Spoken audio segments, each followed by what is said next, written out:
Local news that matters. This is CBS 17 News.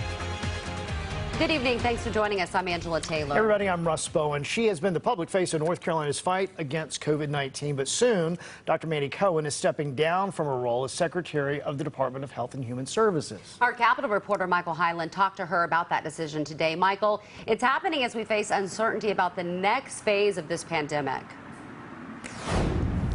Right, and as she heads out, she's still encouraging people to come get their initial vaccines or their booster shots. I asked her about why she thinks this is the time to move on and what's next for her.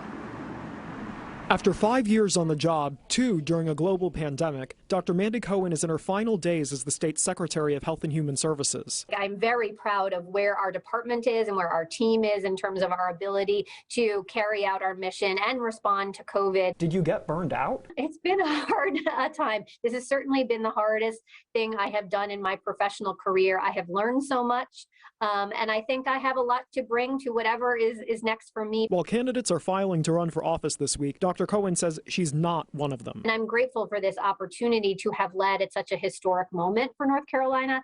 I don't know if elected office in the future will, be something I do. After spending time with her family, she says she's looking at a range of opportunities, but wants to stay in North Carolina. Cody Kinsley will take over for her in January. He's been running the department's COVID operations, but he'll also have to tackle the worsening opioid crisis, mental health needs, and will play a key role in discussions that Republicans have agreed to have about expanding Medicaid coverage. In the near term, even with the uncertainty of the new variant, Cohen says she does not see closures or lockdowns as being likely. More broadly, whenever we have the next pandemic, do you believe that has proven to be an effective public health strategy? Should we ever do that again? We needed to do it when we didn't have any tools to fight this pandemic, right? And as we build up more tools, vaccines, testing, PPE, treatment, then we can use those tools and substitute it for the policy tools of staying at home.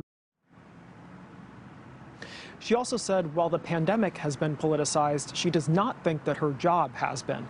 Her last day as secretary is going to be at the end of this month, and until then, she'll be working on the state's response to the new variant and also giving public updates about its impacts on North Carolina. Live in Raleigh, Michael Hyland, CBS 17 News.